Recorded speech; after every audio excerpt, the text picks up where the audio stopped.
자, 오늘 우리 3편의 시장론을 전해내요.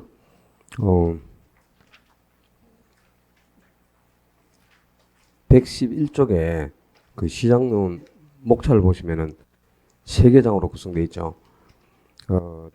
1장에 부동산 시장의 기초 1개 정도 예상해 봐야 되는데, 여기는 이제 부동산 시장의 특성이나 기능, 그 다음에 여가 현상을 정리하는 게 초점이고요. 그리고 효율적 시장에서 한 문제, 입지 및 지대 이론에서 4문제, 이렇게 해서 한 6개 정도를 예상하시면 되고, 별로 내용이 어려운 게 없으니까 이 시장론 문제는 전부 다 득점할 수 있도록 만들어야 되겠습니다.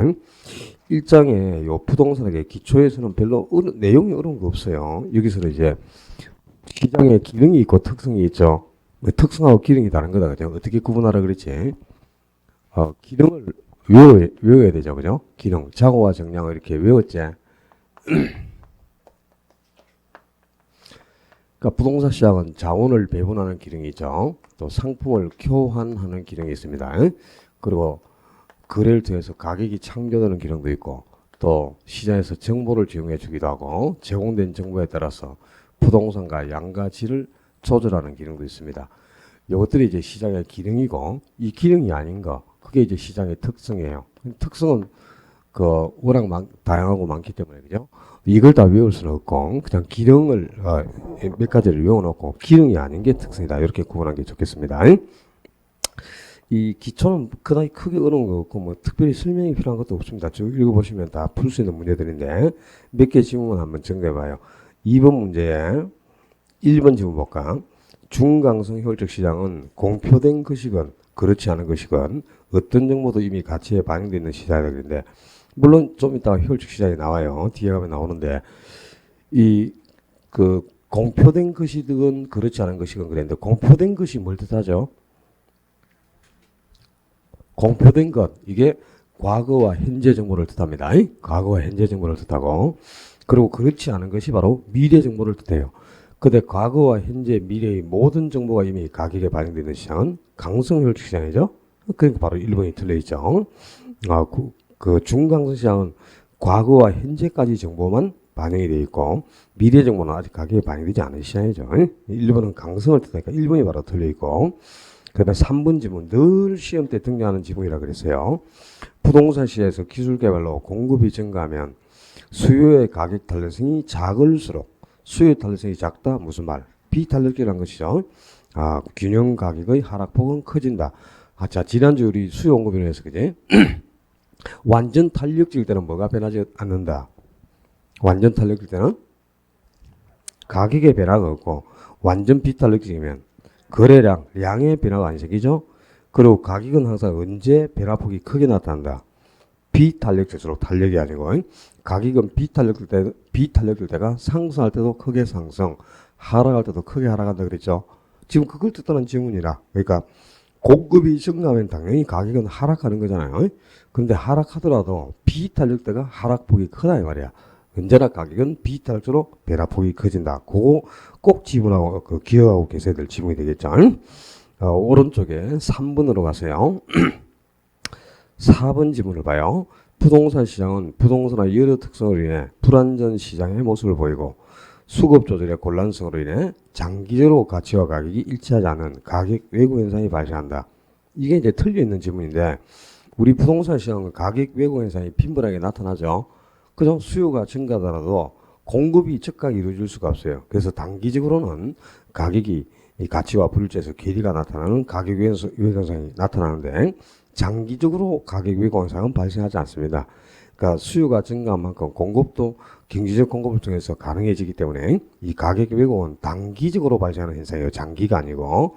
여기를 자주 수정해서 틀린다고 요구를 하기 때문에 요것도 기억을 해놔야 되죠. 뒤에 계속 중복적으로 지문들이 나와요. 여러분이 문제를 풀어보시면.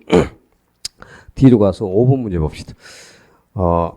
부동산 시장에 관한 쓸모로 틀린 것. 부동산은 대체가 불가능한 재화이기 때문에 부동산 시장에서 공매가 빈번하게 발생한다. 아니죠.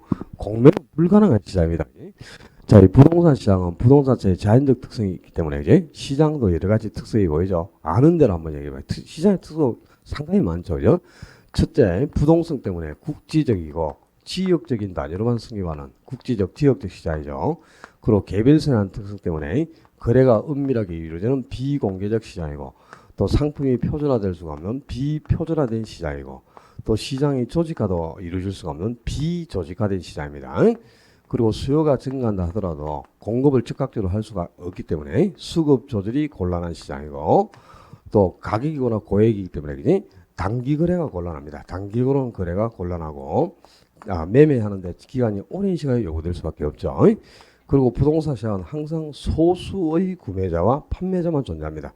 그러니까 수요자도 소수, 판매자, 공급자도 소수밖에 존재하지 않는 시장이 부동산 시장이죠. 그리고 부동산 시장은 워낙 고액의 자금이 왕래가 되기 때문에 자금 동원 능력이 없고서는 시장에 참여를 할 수가 없어요. 그래서 자금의 유용성과 밀접한 또 관련을 갖게 되는 시장이 부동산 시장이고, 그리고 부동산은 아주 많은 법적 제한이 존재합니다. 그러니까 부동산 시장만큼 법적 제한이 많은 시장이 없죠. 그래서 시장의 진입도 어렵고 퇴구도 부자연스러운 그런 특성을 보이게 되죠. 그리고 또 반드시 부동산 시장은 외부 효과를 수반해서 가격이 결정될 수밖에 없어요. 외부적인 영향을 받아서 가격이 형성되는 시장이고, 그리고 공매가 불가능하다 이거예요. 공매는 없는 것을 판다 이런 뜻이죠. 그지? 주식시장 같은 경우는 공매 제도가 가능하죠. 근데 부동산 시장은 현존하는 물건만을 대손하기 때문에 공매는 있을 수가 없는 겁니다. 그러니까 시장은 이렇게 여러 가지 특성을 보이는데, 요 특성하고 기능을 구분하는 게 중요한 포인트예요. 그래서 그 기능을 저렇게 머리글자를 따가지고 좌우와 정량 이렇게 외웠잖아요. 그리고 요 좌우와 정량에 해당하는 게 기능이고, 이게 아니면 이제 특성이 되는 겁니다. 이렇게 구분을 하시고, 부동산 시장은 당연히 그지? 공매가 불가능할 수밖에 없죠. 없는 물건을 거래한다는 건 있을 수가 없는 거죠. 그게 1번이 바로 틀려있고, 공매가 빈번하게 발생하는 게 아니라 공매 제도가 성립하지 않는 시장이 부동산 시장입니다. 그 다음에 2번에 부동산 시장이 강성혈축 시장일 때 초과율을 얻는 것은 불가능하다. 그렇죠. 그러니까 이 강성혈축 시장은 과거와 현재, 미래의 모든 정보가 이미 다 가격에 반영되어 버린 시장이죠. 그래서 어떤 정보를 활용하더라도 일제 초과율을 획득할 수 없는 시장이 바로 강성혈축 시장이고요. 그리고 4번 지문에 부동산 시장이 중강성혈축 시장일 때 새로운 정보는 공개되는 즉시 시장에 반영됩니다. 여기 새로운 정보라는 게 바로 현재에 공개되는 정보를 뜻해요. 그런데 중강성 시장은 현재까지 정보가 가격에 반영되어 있는 시장이죠. 그러니까 전혀 하자가 없는 지문입니다. 바로 과거와 현재까지 공개된 정보가 모두 가격에 반영된 시장이 중강성이고, 다만 미래의 은밀한 정보는 아직 가격에 반영되지 않죠. 그리고 5번에 부동산 시장은 불안전 시장이라 하더라도 할당 혈축 시장이 될 수 있다. 그렇죠. 불안정 경쟁 시장도 얼마든지 할당 혈축 시장은 될 수 있는 거다. 그죠? 자, 8번 문제로 가서 부동산 시장에 관한 설명으로 드린 것.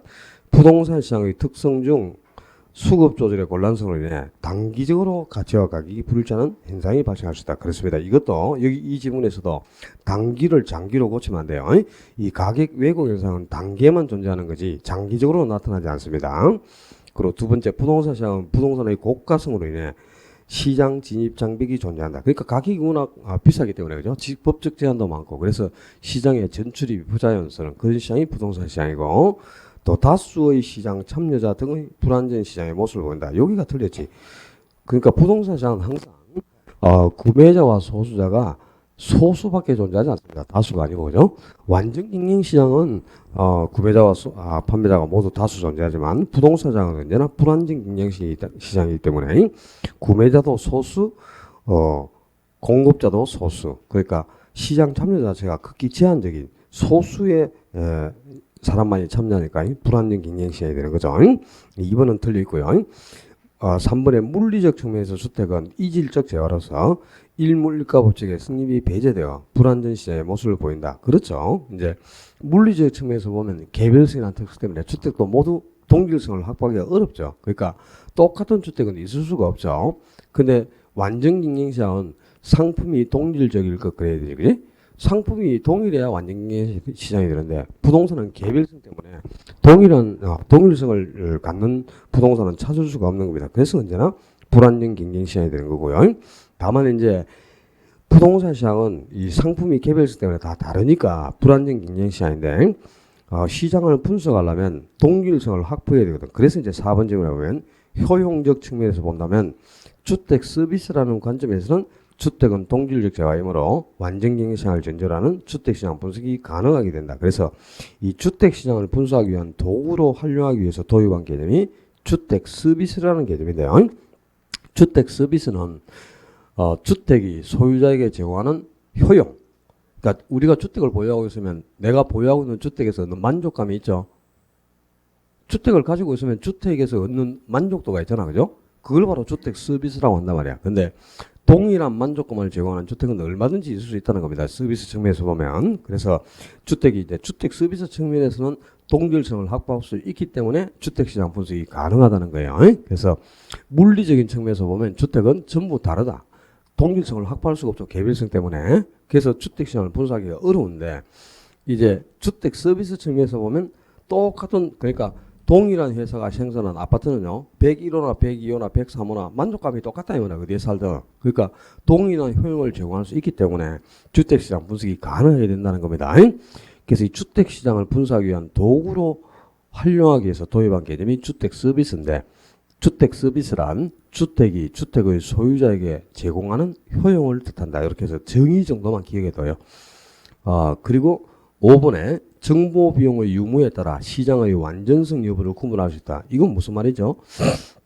정보 비용이 있느냐 없느냐에 따라서 시장은 완전 경쟁 시장과 불완전 경쟁 시장으로 나눌 수 있다 이 말이야. 완전 경쟁 시장은 정보 비용이 있다 없다? 정보 비용이 있을 수가 없지. 왜? 정보가 완전한 시장이잖아요. 완전 경쟁 시장은 시장의 승립 조건 네 가지를 다 동시에 충족시켜야죠. 그 수요자와 공급자가 모두 다수가 존재할 것, 상품이 동질적일 것, 또 시장의 진입과 대거가 자유로울 것, 정보가 완전할 것. 요 네 가지 조건이 동시에 다 충족되면 완전 경쟁 시장이고 그 중에 한 개라도 충족이 안 되면 불완전 경쟁 시장이 되는 거죠. 그 완전 경쟁 시장은 네 가지 조건이 동시 충족됐기 때문에 당연히 정보도 완전해져 있다 이 말입니다.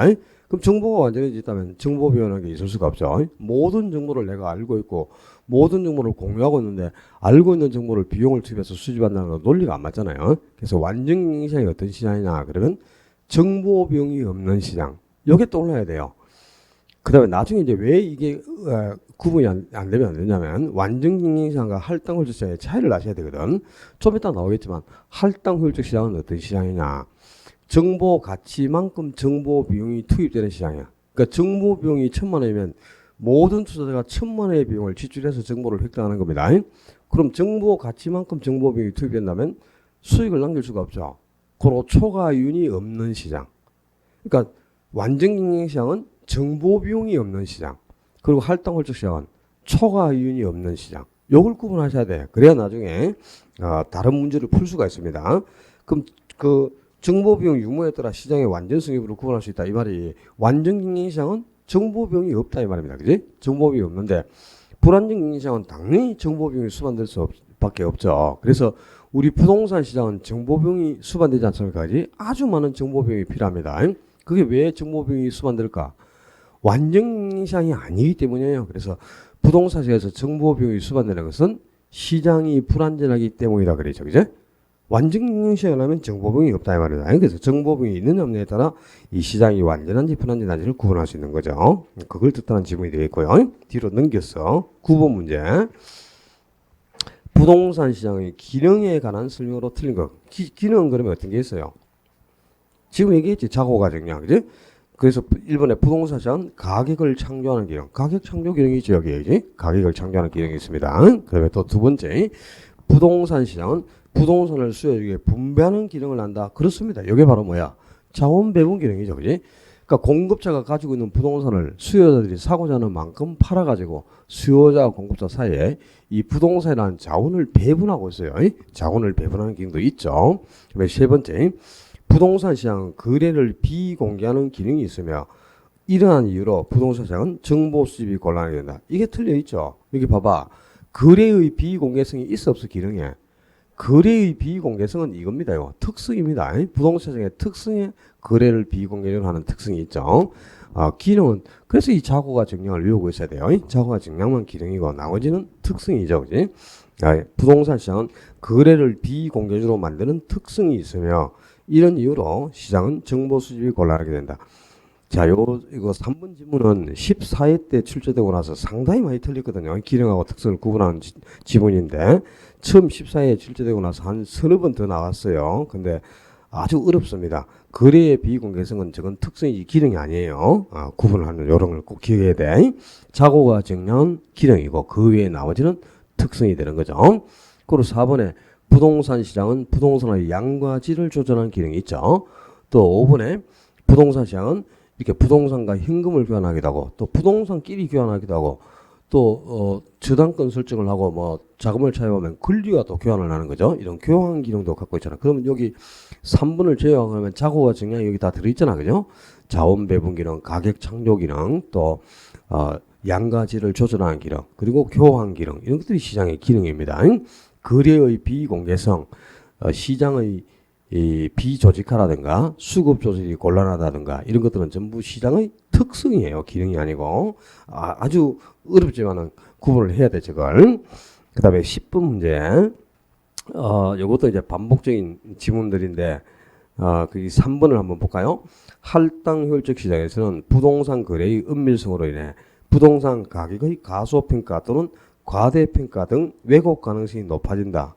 이럴 수가 없죠. 할당 효율적 시장은 정보 가치만큼 정보비용이 투입되니까 누구도 초과이율을 획득할 수 없는 시장이야. 만약에 초과이율을 획득할 수 있다면 가소평가나 가대평가된 부동산이 존재한다는 뜻이죠. 그죠? 근데 초과이율을 획득할 수 없는 시장이 할당 효율적 시장이니까 할당 효율적 시장은 가소평가나 가대평가된 부동산 자체가 존재하지 않습니다. 그런 부동산은 존재할 수 없는 시장이 할당 효율적 시장이고, 이런 게 존재할 수 있는 시장은 어떤 시장? 불안정 경쟁 시장이에요. 불안정 경쟁 시장. 그러니까 이제 그 부동산 시장은 불안정 경쟁 시장이니까 초과이율을 획득할 수 있잖아요. 그죠? 우수한 정보를 획득하면 초과이율을 획득할 수 있지. 그러면 이제 초과이율을 획득한다는 말이, 만약에 정상적으로 평가될 부동산이 1억인데, 그죠? 그게 한 7천만 원 정도로 평가가 되면 3천만 원 정도 차익 실현이 가능하잖아요. 그게 초과이율이니까 그런 시장은 할당 시장이 될 수가 없죠. 초과이율을 획득할 수 없는 시장이 할당 시장이니까 할당 시장은 가소평가나 가대평가된 부동산이 존재하지 않습니다. 그리고 그 3번 지문은 부동산 시장에서는 또는 뭐 불안정 경쟁 시장에서는 이렇게 고쳐야 옳은 질문이 되죠. 불안정 경쟁 시장이나 부동산 시장 같은 경우는 당연히 가소평가나 가대평가된 부동산이 존재하게 되죠. 초과이율을 획득할 수 있는 시장이기 때문에. 그죠? 또 거래가 은밀하게 이루어지는 시장 역시 부동산 시장이죠. 그래서 3번은 부동산 시장으로 이렇게 고쳐두면 옳은 질문이 되겠고, 12번 문제로 가서 부동산 시장의 특성과 기능에 관한 설명으로 옳은 것. 부동산 시장은 수요와 공급의 조절이 쉽지 않아 단기적으로 가격 왜곡이 발생할 가능성이 높다. 여기에 단기를 장기로 고치면 안 된다 그랬어요. 1번이 바로 옳은 질문이죠.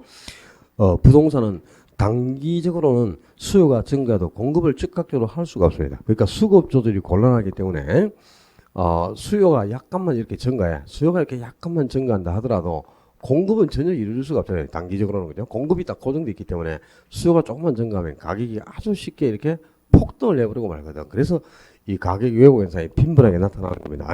이 가격 왜곡 현상은 단기적으로만 나타나는 거죠. 장기에는 부동산도 경제적 공급이 가능하기 때문에 가격 왜곡 현상은 발생하지 않습니다. 그래서 1번이 바로 옳은 질문이고요. 2번에 부동산 시장의 특징 중 하나는 특정 지역에 다수의 판매자와 다수의 구매자가 존재하는 것이 아니고, 이거는 완전 경쟁 시장만 가능한 거고, 부동산 시장은 언제나 판매자도 소수, 구매자도 소수밖에 존재하지 않는 시장이죠. 그죠? 여러 가지 이유가 있습니다. 첫째, 부정성, 그리고 또 부동성 때문에, 그죠? 특정 지역에 판매자와 구매자가 한정이 되어 있는 거예요. 유효 소유자도 제한이 되고, 여러 가지 이유로 인해서 구매자와 판매자가 소수밖에 존재하지 않는 시장이고, 또 세 번째, 부동산은 거래의 비공개성으로 인해 정보 수집이 곤란한 반면 정보 수집 비용이 많이 든다는 단점이 있다 그래야 되겠죠. 그죠? 정보 수집도 어렵고 고액의 정보 비용이 수반되는 시장입니다. 그러니까 거래가 은밀하게 이루어져서 거래가 비공개적이다 보니까 거래 사실을 잘 모르죠. 그죠? 공개가 안 되니까. 그러니까 아주 많은 정보 비용이 필요할 수밖에 없는 그런 시장이 부동산 시장이죠. 그리고 네 번째, 부동산 거래는 그 성질상 고도의 공적인 경향을 띠고 있는 게 아니고 사적인 경향을 띠고 있죠. 그죠? 개인과 개인 사이에서 거래가 이루어지는 시장이 부동산 시장입니다. 그지? 우리가 공공기관하고 거래를 하는 시장이 아니잖아요. 그죠? 사적인 경향을 띠고 있고, 그리고 부동산 시장에서 매수인이 제한하는 최저 가격과 매도인이 제안하는 최고 가격의 사이에서 거래 당사 간에 협상해야 새로운 가격이 창조된다. 이것도 이제 최고 가격하고 최저 가격이 바뀌네. 그러니까 부동산 시장은 가격을 창조하는 기능이 있잖아요, 그죠? 그 거래가 성사되면 새로운 가격이 계속 창조됩니다.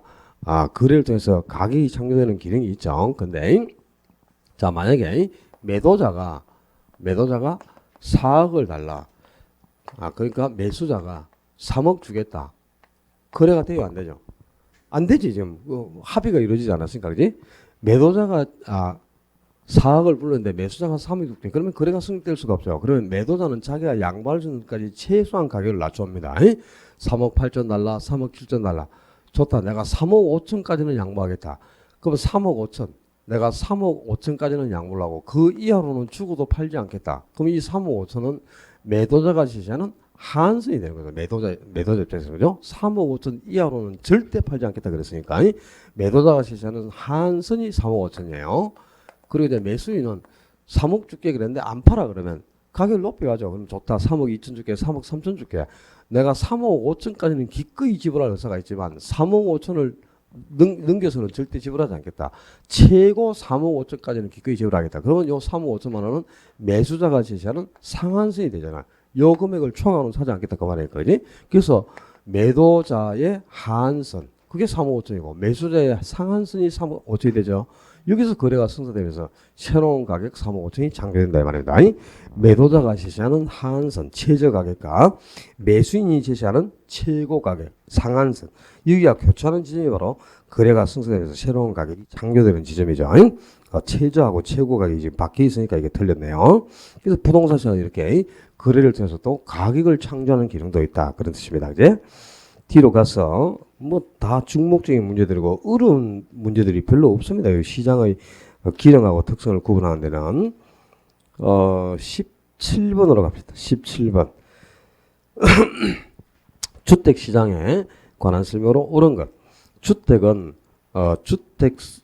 주거 서비스 개념의 도입을 통해 동일력 제하로 상정할 수 있다. 자, 아까 주택은 물리적인 측면에서는 동일성을 확보할 수가 없죠. 물리적으로는 청수, 방향, 위치, 면적 할 것 없이 다 달라요. 뭐가 달라도 그죠? 시공사가 다르든 평수가 다르든 방향이 다르든 위치가 다르든 청수가 다르든지 다 다릅니다. 그러니까 물리적으로는 개별성이라는 특성 때문에 동질성을 확보할 수가 없다. 이거야. 전부 이질적인 제하죠, 주택은. 그러니까 주택시장을 분수할 수가 없어요. 근데 이제 그 효용적인 측면에서 보면 주택 서비스라는 측면에서는 동일성을 확보할 수가 있다 이 말입니다. 그래서 주택시장 분석이 가능하기 때문에 이 주택시장을 분석하기 위한 도구로 도입한 개념이 바로 주택 서비스라는 개념이에요. 주택 서비스는 주택의 소유자에게 제공하는 만족감, 효용을 주택 서비스 한다. 그 개념 정도는 기억해 둘 필요가 있습니다. 그리고 두 번째 1번 지문이 옳은 거 찾는 거네. 1번 지문이 맞는 지문이죠. 그 다음에 2번에 단기주택시장의 균형 가격은 공급자에 의해 주도되는 공급자 가격을 갖는다. 아니죠. 우리 부동산 시장은 그죠? 수요자에 의해 주도되는 수요자 가격의 승기를 갖는다. 왜 그럴까요? 왜 부동산 시장은 수요자 가격의 승기를 가지게 되죠? 부정성이라는 특성 때문에 공급을 할 수가 없잖아요. 공급을. 그지? 그러니까 공급을 할 수가 없기 때문에 희소해진단 말이야. 그 부동산이. 예, 그래서 부동산은 갈수록 이제 희소성이 증가하기 때문에 희소한 물건이라면 수요자가 서로 가지려고 경쟁을 하는 거 아닙니까? 그래서 수요자 경쟁을 약시키는 원인이 바로 부정성이고, 그래서 수요자 경쟁에서 수요자 가격의 승질을 가지게 되는 게 부동산 시장이죠. 공급자가 주도하는 게 아니고 수요자가 시장을 주도해 가는 겁니다. 주택산업이 비용 증가 산업인 경우 장기적인 주택 공급량은 단기에 비해 줄어들게 된다. 아닙니다. 공급량은 생산 비용이 증가하든 생산 비용이 일정하든 생산 비용이 감소하든 간에 장기 공급량은 단기보다는 늘어나게 됩니다. 반드시. 왜? 신축을 한 양만큼은 그죠? 건설업자가 신축해내는 양만큼은 주택이 증가하는 것 아닙니까? 예를 들어서지. 자, 특정 지역에 지금 주택 수요가 증가해서 여기 대구, 달서구, 상인동 지역에 주택에 대한 수요가 증가했다고 가정해봐요. 수요가 한 100호 정도 증가한 겁니다. 근데 단기적으로 주택을 공급할 수 있어 없어요? 없지. 단기는 공급이 불변인 기간을 단기라고 하지 않습니까? 그지? 그럼 수요만 증가했는데 단기에 공급이 이루어지지 않아요. 그럼 어떻게 돼? 주택 부조세에 기인해서 주택 가격이 큰 폭으로 상승하게 되죠. 그래서 이 가격이 상승한 만큼 기존 주택을 보유하고 있는 사람들이 같이 상승한 만큼 초과인을 획득하죠. 그래서 초과인이 발생하면 이제 건설업자가 시장에 지임하겠지. 그래서 주택 착공 들어간단 말이야.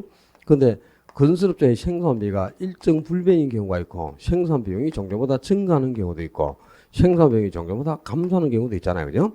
생산비가 변화가 없다면 수요가 증가한 만큼 똑같이 공급도 증가합니다. 그러니까 수요가 증가한 만큼 신축을 통해서 공급이 증가하게 되죠. 그래서 이 상승했던 가격이 필요한 수량만큼 공급이 이루어졌기 때문에 어떻게 돼? 가격은 원래 수준으로 되돌아오죠. 그래서 초과인이 장기적으로 소멸하는 거예요. 가격이 원래 수준을 복귀했기 때문에. 근데 건설업자의 생산비가 증가하면 건설업자가 이제 신축 들어갔죠? 신축 착공 들어갔단 말이에요. 그럼 착공한 양만큼은 공급이 증가하게 되는데 생산 비용이 정년보다 증가해버리면 수요가 증가한 양보다 공급이 좀 적게 증가하는 거예요. 공급이 감소하는 게 아니고, 응? 신축 들어갔으니까 신축한 양만큼은 공급이 증가하겠죠. 근데 100호만큼 공급이 증가해야 되는데 80호 정도, 90호 정도밖에 공급이 증가하지 않는 거죠. 그죠? 생산 비용이 상승했으니까. 그러면 장기로도 가격이, 공급량이 약간 부족하게 공급됐으니까 가격은 당연히 약간 상승할 수밖에 없겠지. 그 다음에 건설업자의 생산 비용이 감소하면 수요가 지금 100호 증가니까 100호만큼을 공급을 해야 돼요. 근데 생산비가 감소했기 때문에 공급을 더 많이 할 수 있겠지. 그러니까 공급은 110호나 120호 정도가 이루어진단 말이에요. 그러니까 필요한 수량보다 더 많이 공급되기 때문에 장기적으로 이제 초공급이 발생해서 가격이 약간 하락하게 되는 겁니다. 그러니까 특정 지역에서 이렇게 주택 수요가 증가하면 장기적으로는요, 건설업자가 신축한 양만큼은 반드시 공급이 증가하는 거야. 공급이 감소할 수가 없죠. 다만 이제 필요한 수량만큼 공급이 증가하는지, 필요한 수량보다 적게 공급이 증가하는지, 필요한 수량보다 많이 증가하는지에 따라 가격이 이렇게 달라지는 거지. 공급이 감소하는 경우는 없습니다. 공급은 반드시 종교보다 늘어나게 되는 거죠. 그죠? 의미를 알겠지? 모르겠어? 기본서 펴보세요. 다 돼 있다, 그게. 서버노트에도 다 정리가 돼 있고, 그림까지 그려져가지고, 특정 지역의 주택 수요 증가시 나타나는 장단기 변화 해가지고요. 기본서는 그게 페이지가 모르겠다. 142쪽인가 기억이 잘 없다. 뭐 어디 언저리 찾아보면 나와 있다. 그 특정 지역의 주택 시장의 장단기 분석해갖고 그 기본서야? 몰라. 142 몇 페이지 아닌가? 148인가 뭐 하여튼 그래요. 주택 시장 나오는데 찾아보면은 장단기 주택 시장 분석에서 나온 게 있습니다. 기본서에도 있고 서브노트에도 다 정리되어 있습니다. 그 다음에 4번에 건축 규제의 완화 및 금리의 상승은 주택 공급 곡선의 우측 이동을 초래하는 게 아니고 규제가 완화되면 공급이 증가하니까 공급 곡선이 우측 이동하겠죠. 근데 금리의 상승은 공급의 감소 요인이지. 그럼 공급 곡선이 좌측 이동하겠고 공급 곡선이 우측 이동하면 금리가 하락해야 되겠죠. 그리고 5번에 주택 시장은 저량 공급량이 유량 공급량보다 적다는 특성을 갖는 게 아니고 요 저량 공급량하고 유량 공급량이 유량 공급량을 뭘 뜻하죠? 신규 공급량을 의미한단 말이에요. 유량 공급은 일정 기간 동안 공급되는 양이니까 유량 공급은 신규 공급을 뜻합니다. 근데 저량 공급량은 뭘 뜻해요? 재고량을 뜻하는 거지. 재고량. 근데 주택은 해마다 신규 공급이 이루어지죠. 신규 공급이 이루어지는데 주택은 내용성하게 존재하지, 그지? 보통 공급하면 몇십 년은 시장에 남아있죠. 그럼 작년에 공급한 게 올해 오면 그게 뭐가 되죠? 신규 공급이 아니고 그거는 재고가 되잖아요. 그치? 그럼 그게 철거될 때까지는 재고량으로 그대로 시장에 존재하고 있는 거니까 재고량이 훨씬 많은 거지. 신규 공급량보다. 1년에 신규로 공급한 게 5만 채 같으면요. 재고량은 몇 천만 채가 남아있어요. 그러니까 유량 공급량보다는 저량 공급량인 재고량이 월등히 많은 그런 특성을 갖습니다. 왜? 주택은 오래오래 존재하는 내구재이기 때문이죠. 그죠? 오랜 시간 시장에 남아있는 철거 전까지는 계속 시장에 재고량으로 남아있죠. 그래서 재고량이 신규 공급량보다는 월등히 많은 그런 특성을 가지는 게 주택시장이 되겠습니다. 18번에 주택시장에 관한 설명으로 옳은 것. 물리적 주택시장은 완전경쟁성을 전제로 하는 이론이나 모형으로 분석이 용이한 게 아니고 어렵죠. 왜냐? 주택시장을 분석하게 되려면 완전경쟁성을 전제로 주택시장을 분석하려면 완전경쟁성이 다수의 구매자와 판매자가 존재하고 상품도 동질적이어야 된단 말이야. 그지? 그럼 상품이 동질성을 확보하고 있어야 완전경쟁 시장을 전제해서 시장 분석이 가능한데 주택은 물리적인 측면에서는 동질성을 확보할 수가 없다 그랬잖아요. 개별성 때문에 그죠? 그래서 이제 완전경쟁을 전제로 분석이 어렵다 이 말이야. 그래서 이제 주택 시장을 분석하기 위해서 뭘 도입했다? 주택 서비스라는 개념을 도입해가지고 주택 서비스 이제 효용적인 측면에서 보면 주택 서비스라는 측면에서는 동질성을 확보할 수 있기 때문에 주택시장 분석이 가능해진다는 거죠. 그래서 이번에 주택은 이질성이 강한 제품이므로 용도적으로 동질화된 상품으로 분석해서는 안 된다. 그러면 주택시장 분석을 할 수가 없지. 동질화된 상품으로 분석하기 위해서 이제 주택 서비스라는 개념을 도입을 한 거죠. 그리고 주택시장은 지역적 경향이 강하고 맞습니다. 지역 수요에 의존하기 때문에 적정 가격 도출이 어렵다 그래요. 그죠? 그러니까 수요자가 특정 지역에 국지적으로 한정되어 있기 때문에 그죠? 적정한 균형 결과를 찾기가 어려운 시장. 그게 바로 부동산 시장이고 또 주택 시장의 단기 공급 곡선은 유랑 개념을 장기 공급 곡선은 절한 개념. 이게 장단기가 또 바뀌었죠. 항상 단기가 일정 시점을 뜻하는 일정 시점의 재고량 바로 절한 개념이고 장기가 일정 기간 동안 공급되는 신규 공급량 유랑 개념을 의미하는 겁니다. 단기가 저랑, 장기가 유랑이 되겠죠. 그리고 주택시장 분석에서 유랑의 개념뿐만 아니라 저랑의 개념을 파악하는 것은 주택 공급이 단기적으로 제한되어 있기 때문에 그렇죠. 그러니까 우리가 이제 주택시장을 분석할 때는 항상 그 유랑인 신규 공급량뿐만 아니고 저랑인 기존 재고량을 먼저 파악한 후에 신규 공급량을 결정해야 되는 거죠. 그죠? 왜? 단기적으로는 주택이 공급될 수가 없어요. 그러나 한 번 공급하면 시장에 아주 오랜 기간 남아있는 특성이 있죠. 그죠? 그래서 이 주택은 유랑과 저랑 개념을 병행해서 분석하는 게 바람직하다. 그런 뜻이죠. 5번은 옳은 지문이고요. 자, 19번은 어려운 게 없으니까 풀어보시고 20번부터는 이제 뭐냐. 여기서부터 이제 좀 초점을 가지셔야 돼. 여가 현상인데 자, 먼저 정리부터 한 개 하고 여가 현상은 발생하는 조건이 바뀌면 안 되는 겁니다. 상향여가하고 하향여가의 개념은 알죠. 소득계층이 고에서 저소득 쪽으로 아랫방향을 하면 하향이 되고 소득계층이 저소득에서 고소득 쪽으로 윗방향을 해서 주택이 순환되면 상향이죠. 그 정도는 이제 알고 있을 거고요. 첫 번째, 저소득층에게 주택 보조금을 지급해가지고 이 보조금을 지급하면 저소득층의 실질소득이 증가하게 되는 거죠. 저소득층이 보조금을 지급받아서 실질소득이 증가했을 때 이 보조금 받은 돈으로 저가주택을 구입하러 가요. 그럼 저가주택 수요가 증가하게 되겠죠. 이 저가주택의 수요가 증가하면 무슨 여가 나타나죠? 하향여가 나타난 겁니다. 하향여가가. 그 다음에 저소득층이 보조금을 지급받아서 실질소득이 증가했을 때 이 보조금 받은 돈으로 저가주택을 구입하러 가지 않고 고가주택을 구입하러 간다. 그럼 고가주택 수요는 증가하겠죠. 근데 고가주택 수요가 증가하면 저가주택 수요는 어떻게 돼? 감소하겠죠. 그죠? 저가주택은 결국 이용자가 없는 거야. 그러면 결국 그 저가주택이 철거되고 그 자리에 고급주택이 들어서면은 고속기 순환을 받으니까 무슨 여가? 상향여가 나타나요.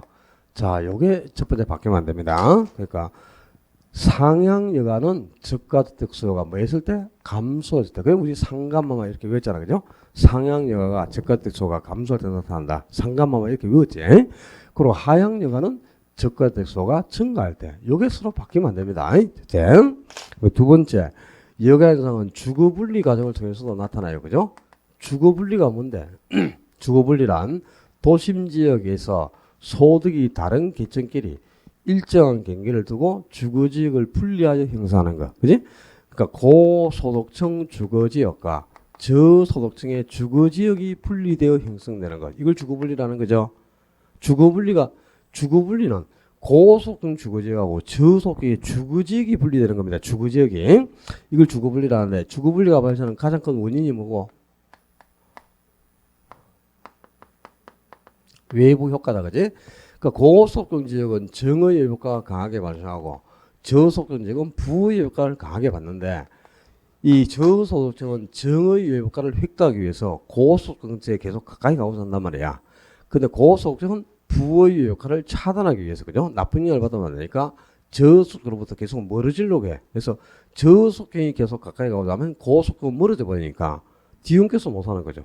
일정한 경계를 두고 주거지역이 분리된다.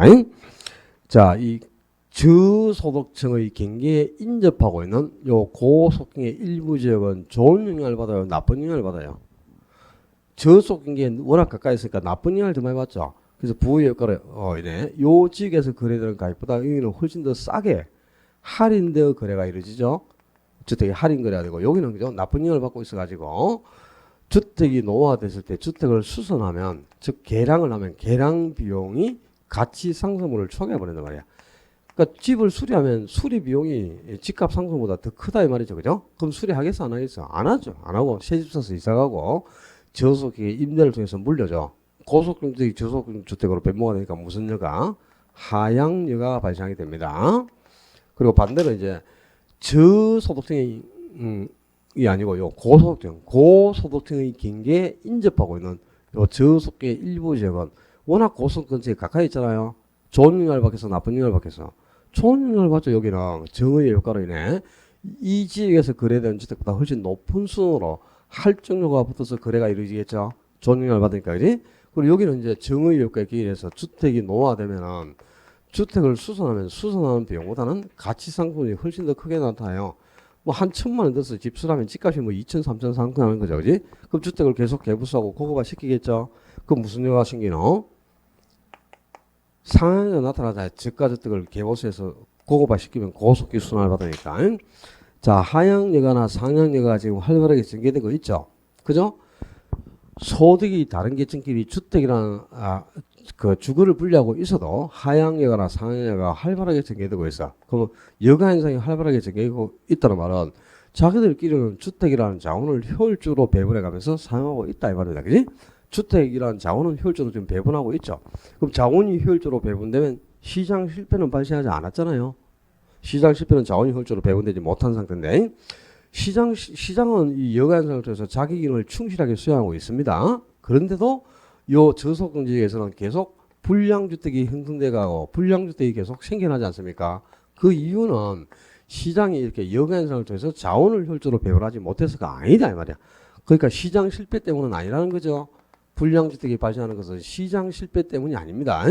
여기 거주하는 소득 계층이 저소득층이다 보니까 주택 개량 능력이 없고요. 또 고급 주택을 구입할 능력이 없어서 아주 수준 낮은 저가주택인 불량주택을 원하고 있기 때문에 불량주택이 형성되는 거라. 그래서 도심에 이렇게 불량주택이 형성되는 원인은 바로 시장 실패 때문이 아니고 낮은 소득 때문이다. 여기까지 해서 딱 여기에서 나올 수 있는 거는 요 위에는 없습니다.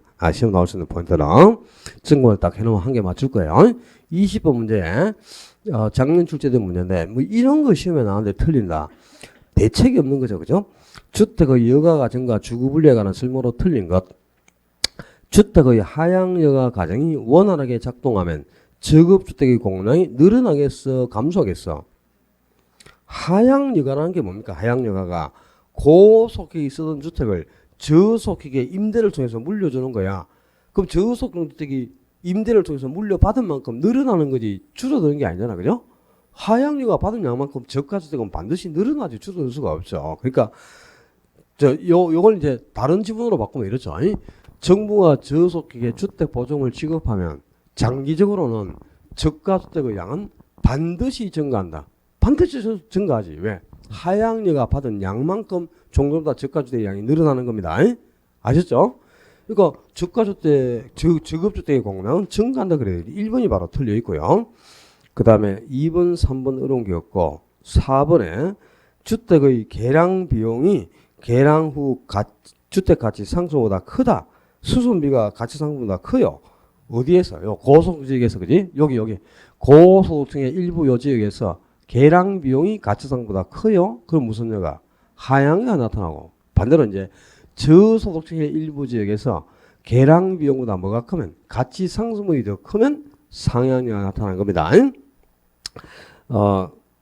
그 다음에 5번에 여가 과정에서 주거 분리를 주도하는 것은 고소득 가구로 정의 효과는 추구하고 부의 효과를 회피하는 동기에서 비롯된다. 그렇습니다. 여기 지금 요 주거 분리, 고속계 주거지역하고 저속계 주거지역이 분리되는 이유가 뭘까요?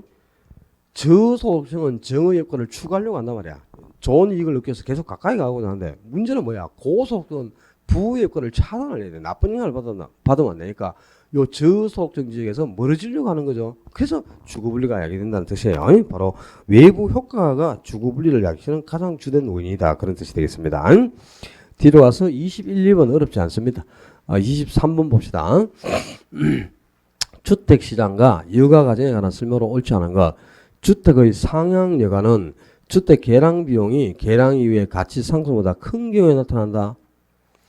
개량 비용이 가치 상승보다 더 크다. 수선비가 가치 상승보다 크면 무슨 여가가 발생합니까? 요거죠, 요거. 개량 비용이 더 크잖아요. 그럼 수선 안 하고 그냥 새집 사서 이사 가고 자기가 쓰던 걸 임대를 통해서 물려줘. 그럼 하향 여가지. 상향 여가는 반드시 가치 상승분이 더 커야 돼. 가치 상승분이 커야 계속 개보수하고 고고발을 시켜서 고속공에게 물려주니까 상향여가 되는 거고요. 개량 비용이 더 클 때는 무슨 여가가 하향여가 나타나. 무슨 지역에서? 고소득 지역에서 그래야지.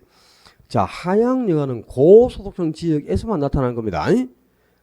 고소득 지역에서는 상향여가로 나타날 수가 없겠지. 왜냐? 자, 여러분이 여가현상이 뭔지 정확히 개념을 알아야 되는데, 여가현상이란 소득이 다른 계층끼리 주택을 순환하는 겁니다. 그러니까 고소득이 저소득에게 주거나 저소득이 고소득에게 순환을 해줘야 여가가 되는 거지. 소득이 같은 계층끼리 주택을 주고받는 것은 여가현상이 아니에요. 그럼 고소득 지역에서는 저소득에게 줘야만 여가가 되지. 고소득이 저소득에게 주는 것은 무슨 여가야? 하향여가지. 그러니까 고소득 지역에서 나타날 수 있는 거는 하향여가밖에 없어요. 만약에 고소득 지역에서 상향여가 나타난다. 무조건 틀린 거야. 무조건. 상향여가는 있을 수가 없는 겁니다. 고소득이 고소득층에게 주는 거는 주거 이전이라는 거야. 그건 여가 현상이 아니고. 그럼 고소득 지역에서는 반드시 하향여가 나타나겠죠. 그러면 또 저소득 지역에서는 무슨 여가만? 저소득이 고소득의 순환을 시켜만 여가가 되잖아요. 그럼 저소득이 고소득에 주는 거는 상향이지 하향이 아니잖아요. 그러니까 저소득 지역에서는 무조건 상향여가만 나타나는 겁니다. 하향여가는 있을 수가 없는 거죠. 정확히 알겠죠? 이제 개념을. 만약에 봐봐. 고소득 지역에서 개량 비용보다 가치 상승분이 더 크다. 그럼 뭐가 발생할까?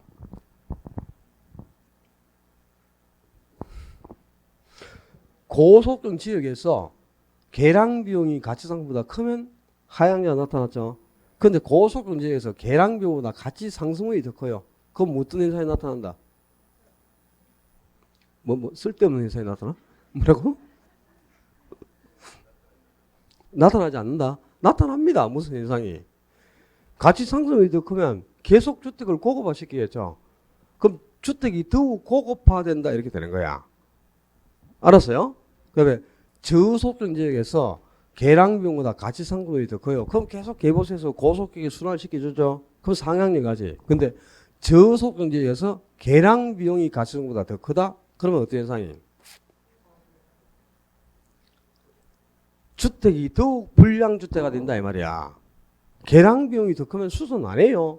그래서 수선을 포기해버리니까 그래서 이 지역에서 불량주택이 계속 형성돼 가는 거야. 알았어요? 그러니까 저소득지에서 만약에 개량 비용이 가성보다 크다. 그러면 또 하향여가 발생한다. 이런 소리 하지 마라. 하향여가 아니고 주택이 더욱 불량주택으로 변모된다. 여기서는 이제 가치상승이 더 크면 주택이 더욱 고급화된다. 이렇게 되는 거고. 아셨죠? 그까지 모른다 하더라도 하여튼 저소득 지역에서 또 뭐 저소득 지역에서 하향여가 생긴다 이러지 말고 여기서 분명히 가치 상승이 크면 상향여가 나타난다 이렇게 정리를 하고 있잖아. 그죠? 근데 저소득 지역에서 가치 상승보다 개량 비용이 더 크면 하향여가 발생한다. 그러면 맞는 줄 알아. 저소득 지역에서는 하향여가는 나타나지 않는다 해도 그러네. 하향여가는 고소득 지역에서만 나타나는 겁니다. 알겠죠? 그 다음에 또 고소득 지역에서 개량 비용보다 가치 상승이 더 크면 상향여가 나타난다. 그러면 물론 가치 상승이 크면 상향여가 나타난다 했거든. 근데 고소득 지역에서 그러면 틀린 거죠. 고소득 지역에서는 상향여가는 있을 수가 없어. 하향여가 밖에 안 나타난다고. 알았죠? 여기서 만약에 가치 상승이 더 크면 주택이 더욱 고급화되는 거고, 여기서 만약에 개량 비용이 더 크면 주택이 더욱 불량주택으로 변모되어 가는 겁니다. 아셨지? 그러니까 하향여, 고소득 지역에서는 하향여가만, 저소득 지역에서는 상향여가만 나타나는 거예요. 지금 내가 설명하고 있는 의미를 알겠어? 무슨 말인지. 안다고 보고 넘어가야 돼. 1번은 이제 하향여가죠. 상향여가가 아니고, 그죠? 개량 비용이 더 크면 하향여가 나타납니다. 고소득 지역에서 개량 비용이 더 크면 하향여가 발생하겠죠. 1번이 바로 틀려있네. 그 다음에 거기에 5번 질문해봐. 주택시장에서 불량주택과 같은 저가주택이 생산되는 것은 시장의 실패에 기인하는 것으로 볼 수 없다 그래야 돼요. 그러니까 불량주택은 시장 실패 때문이 아니잖아요. 그죠? 저소득층의 낮은 소득 때문에 비롯된 거지. 그 불량주택은 시장 실패 때문은 아닙니다. 그래서 이 실제 불량주택은 주택 문제가 아니에요. 주택 문제가 아니고 소득 문제입니다. 소득 문제. 소득이 낮으면서 비롯된 현상이니까 이 불량주택 문제를 해결하는 방법은 뭘까요? 불량주택은 도시 미관을 저해하는 요소므로 철거와 같은 방법이 근본적인 대책이 된다. 총 맞아 그런 소리 하면은. 그럼 저소득이 갈 곳이 없잖아요. 불량주택이 왜 생겼다 그랬어? 낮은 소득 때문에. 그럼 이걸 해결하는 방법은 뭐야? 소득을 증가시켜줘야지. 그러니까 저소득층의 실질소득을 향상시켜주는 것이 불량주택 문제를 해결하는 방법이다 이 말입니다. 어떻게 하면 실질소득을 향상시켜줄 수 있어? 이런 거지. 이런 거 보증을 지급해준다거나 그죠? 저소득에 보증을 지급하거나 또는 공공임대주택을 값싸게 지어서 공급하는 겁니다. 저소득을 위해서 공공임대주택을 값싸게 공급하는 것. 이런 정책들이 불량주택 문제를 해결하는 방법이 된다. 그런 뜻이에요. 25번으로 가요. 주택의 여가가정 이론에 관한 설명으로 옳은 거. 직주분리란 고소득의 주거지역과 저소득의 주거지역이 분리되는 것은 직주분리가 아니고 주거지역이 분리됐으니까 주거분리죠. 주거분리. 그죠? 주거분리고 직주분리는 뭔데요? 직장과 주거지역이 분리되는 거야. 직장은 도심에 두고 주거지역을 외곽에 형성하고 있어서 직장과 주거지역이 분리되는 걸 직주분리. 주거지역, 이 고소득의 주거지역과 저소득의 주거지역이 분리되는 거는 말 그대로 주거분리라고 하는 거죠. 그죠? 그리고 두 번째 주거분리는 주택 소비자가 정의 왜곡과 편익은 추구하려고 하고 부의 왜곡과 피해는 피하려는 동기에서 비롯하나 그렇습니다. 바로 요 정의 왜곡과는 획득하려고 한단 말이야. 좋은 영향을 받으려고 하죠. 근데 부의 효과는 피해야 되는 거지. 차단하려고 하는 과정에서 서로 이 주거분리가 전개가 되는 거죠. 이 주거분리를 이야기하시는 가장 큰 원인은 외부 효과라는 뜻이죠. 2번이 옳은 질문이고요. 세 번째, 저소득층 주거지역에서 주택의 보수를 통한 가치 상승분이 보수 비용보다 작으면 상향이 나타나는 게 아니고 커야죠. 저소득층 주거지역 그랬죠. 그럼 저소득층 주거지역에서는 상향해가 나타나는 것 아닙니까? 근데 상향해가 나타나면 가치 상승하고 보수 비용 중에 뭐가 커야? 가치 상승이 더 커야지. 가치 상승이 보수보다 작은 게 아니고 크다면 이제 주택을 계속 개부해서 고급화 시키죠. 그러면 고속기술을 받으니까 상향률가 나타난 거예요. 그리고 네 번째, 시간의 경과에 따라 주거의 질적 수준의 변화 및 가구 소득의 변화로 인해 다른 소득계층의 주택으로 전환되는 현상을 주거분리라는 게 아니고 이거는 뭐 여가 현상이죠. 여가 현상. 그죠? 그러니까 시간이 흐르면서 주택이 노후화된다. 그럼 고소득 쓰던 주택을 저소득에 물려주죠. 그렇지 않습니까? 그죠? 그리고 또 소득이 변해가지고 저소득이 뭐 로또에 당첨돼가지고 고소득으로 변하면 새집 살려고 할 거 아니야. 그죠? 그리고 또 고소득이 고급주택에 살다가 사업이 실패해가지고 망했다. 집 팔고 새 들어서 이사 가야 되죠. 이렇게 해서 이제 고소득 지역이 저소득 지역으로 변모가 되기도 하고 이런 현상이 바로 여가 현상이죠. 그죠? 필터링 현상 또는 주택 순환 현상이라 한다 그래야 됩니다. 그 다음에 5번에 고소득층 주거지역으로 저소득이 들어오게 되어 상향 여가 과정이 계속되면 벌써 틀려 있네. 고소득 주거지역에 저소득이 들어와요. 그럼 고소득 지역이 저소득 지역으로 변모가 되는 거죠. 그럼 소득계층이 위를 향해서 아래를 향해서 고소득 지역에 저소득이 침투에 들어갔단 말이야. 그럼 고소득 지역에서 저소득 지역이 침투에 들어가면 고소득 지역이 저소득 지역으로 변모가 되죠. 소득계층이 고에서 저소득으로 변했는데 어떻게 상향이라 하향이지, 그지? 고소득 지역이 저소득 지역으로 변모가 되면 하향이고 저소득 지역에 고소득이 침투에 들어가, 그죠? 저소득 지역에 주택을 개보수해서 고급화 시켜가지고 재건축이 이루어지면 고소득이 침투에 들어가잖아요. 그럼 그 지역이 고소득 지역으로 변모가 되죠. 그게 저에서 고로 변하니까 그건 상향여가 되겠고 이거는 소득계층이 고에서 주로 아랫방을 했으니까 하향여가 과정이 계속되면 그래야 되겠지. 그죠? 26번에 일정 수준 이하의 주택 신축이 제한되는 경우 주택의 여가 과정에 관한 설명으로 옳은 것 그랬는데 일정 수준 이하의 주택이니까 저가주택이죠. 그죠? 저가주택은 신축을 통한 공급이 아니고 뭘 통해서 공급이 이루어져요? 하향여가를 통해서만 공급이 이루어집니다.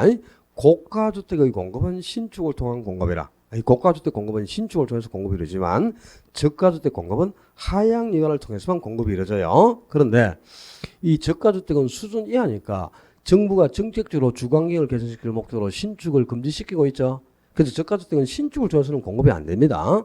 하향 여가를 통해서는 공급이 되는데 일본의 주택의 개량 비용보다 가치 상승분이 크다면 주택을 계속 사겠죠. 그럼 고속행이 사용하니까 상향여가 발생하는데 언제나 상향여가 현상이 발생한다? 그렇지 않습니다. 꼭 수선비가 1,000만 원인데 1,000만 원 들여서 수선할 때 집값이 그죠? 1,200, 1,300 상승해서 가치 상승분이 크다고 꼭 수선을 하는 건 아니에요.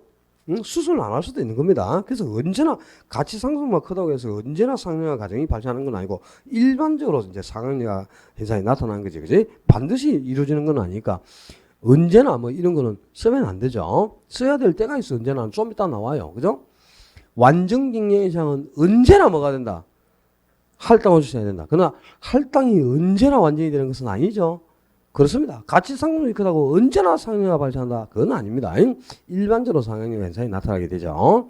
그리고 두 번째, 저가주택의 신축이 제한되는 경우 고가주택의 공급은 신규 건설에 의한 저량 공급의 성격을 띈다.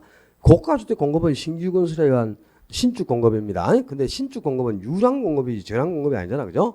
신규 공급이 일정 기간 동안 공급되니까 유랑 개념이고, 그 다음에 저가주택 공급은 기존에 고속에 있었던 재고를 임대를 써서 물려주는 거죠. 그러면 저가주택의 공급은 기존 재고에 의한 저량 공급이죠. 그러나 고가주택 공급은 신규 건설에 의한 유량 공급이 되는 겁니다. 그지? 신축은 항상 일정 기간이 지나야만 가능한 거야. 그러니까 이거는 유량이 저량이 될 수가 없죠. 그다음에 세 번째, 생산 요소 가격이 일정하다면, 생산비가 일정하다면 고가주택의 공급은 원래 수준과 같아진다. 같아진다, 안 같아진다? 같아지죠. 그러니까 생산비가 일정 불명이면 여가 시켜준 양만큼 똑같이 공급을 하니까 고가주택 공급은 원래 수준하고 똑같아집니다. 그리고 고가주택의 가격도 원래 수준하고 똑같이 그 원래 수준으로 복귀를 하게 되죠. 3번은 그러니까 옳은 말이네. 그 다음에 네 번째, 저소득층에 대한 보조금 지급은 저소득의 실질소득을 향상시켜 저가주택의 수요 증가를 초래하므로 저가주택의 유랑 공급을 촉진시킨다. 이것도 틀렸지. 저가주택 공급은 신축을 통한 공급이 아니고 기존 재고를 통한 하향 여가를 통한 공급이죠. 그럼 재고량을 공급하는 거는 그런 저량 공급이지 유랑 공급이 아니야 말이야. 신축 공급이 유랑 공급이고 재고량을 공급하는 거는 저량 공급입니다. 그래서 저가주택 공급은 저량 공급이고 고가주택 공급은 신축을 통한 유랑 공급이 되는 거죠. 그지? 그리고 5번에 불량주택의 철거 등 시장에 대한 정부의 직접적인 개입은 불량주택 문제 해결의 근본 대책이 될 수 없어요. 그러니까 불량주택을 철거와 같은 방법으로 해결하는 것은 그건 대책이 될 수가 없는 겁니다. 이 불량주택은 그 시장의 미관을 주의하는 악요소로 작용하죠. 그렇다고 주거환경을 개선할 목적으로 철거 같은 방법으로 해결해서는 안 된다 이 말이야. 뭘 해결해 주라고 그랬어 아까? 소득이 낮으면서 비롯된 게 불량주택 문제니까. 저소득의 소득이 낮으면서 비롯된 거 아닙니까? 그래서 실질 소득을 향상시켜 주는 것이 불량주택 문제를 해결하는 방법이 된다. 그런 뜻이 되겠죠. 그죠? 자, 주택시장이었고 2장 효율적 시장으로 갔어요. 요 효율적 시장 한 문제짜리 한 문제. 효율시장은 약성 효율적 시장, 준강성 효율적 시장, 강성 효율적 시장 세 개의 시장이 존재하죠. 요 세 개의 효율적 시장은 정보가 어디까지 가격에 반영되는가를 가지고 시장을 약성, 중강성, 강성으로 구분한다 그랬고, 정보는 과거 정보와 현재 정보와 미래 정보 세 가지 정보가 있고, 요 세 가지 정보 중 과거 정보만 가격에 반영되어 있고 현재나 미래 정보는 가격에 반영되지 않은 시장이 약성, 중강성은 과거와 현재까지 정보가 반영되었고 미래 정보가 아직 가격에 반영되지 않은 시장이죠. 강성은 과거와 현재, 미래의 모든 정보가 가격에 반영되어 있는 시장입니다. 그지? 그리고 정보가 가격에 반영되면 요 가격에 반영된 정보는 누구나 다 알고 있는 보편적인 정보가 되죠. 그럼 이 가격에 반영된 정보를 가지고는 초과를 획득할 수 있다 없다? 없어요. 그러니까 가격에 반영되지 않은 요 X 표시 정보를 활용할 때만 초과이윤을 획득할 수 있는 겁니다. 그지? 그 다음에 약성시에 반영된 과거 정보, 요 과거 정보를 가지고 가격이 어떻게 변동할 것인가를 분석하는 기법이 기술적 분석이고, 중강성시에 반영된 과거와 현재까지 정보를 가지고 가격의 변동을 분석하는 기법이 기본적 분석입니다. 그리고 강성혈적 시장은 모든 정보가 이미 가격에 반영되어서 가격이 최고 수준까지 딱 상승해 있는 상태니까 가격의 변동 자체가 생기질 않아요. 그래서 가격 변동을 분석할 필요 자체가 없는 시장이 강성혈적 시장이고, 요 세 개의 혈적 시장에서 정상 이유는 가격에 반영된 정보만 분석한다면 얼마든지 획득할 수 있다 그랬지. 그럼 정상 이유는 이런 정보만 활용해도 획득 가능하니까 정상 이유를 획득할 수 없는 시장은 없습니다. 세 개의 시장에서 모두 다 정상 이유는 획득할 수 있어요. 다만 초과 이유는 가격에 반영된 정보로는 획득할 수 없다 그랬지. 그럼 초과를 획득하려면 가격에 반영되지 않은 정보를 활용해야 되겠지, 그지? 근데 약성 혈적 시장은 무슨 정보가 이미 가격에 반영돼 있죠? 과거 정보가. 그럼 가격에 반영된 과거 정보로는 초과를 획득할 수 없지.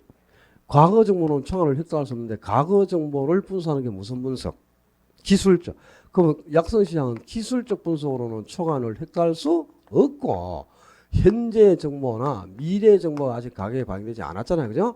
이 정보를 활용하면 초과를 획득할 수 있는데, 이 현재까지 정보를 분석하는 게 무슨 분석이고? 기본적 분석이지. 고로 현재 정보를 활용하는 기본적 분석을 한다거나, 또 미래 정보를 활용하면은 초과를 획득할 수 있는 시장이 중강성 혈적, 무슨 약성 혈적 시장이 되고요.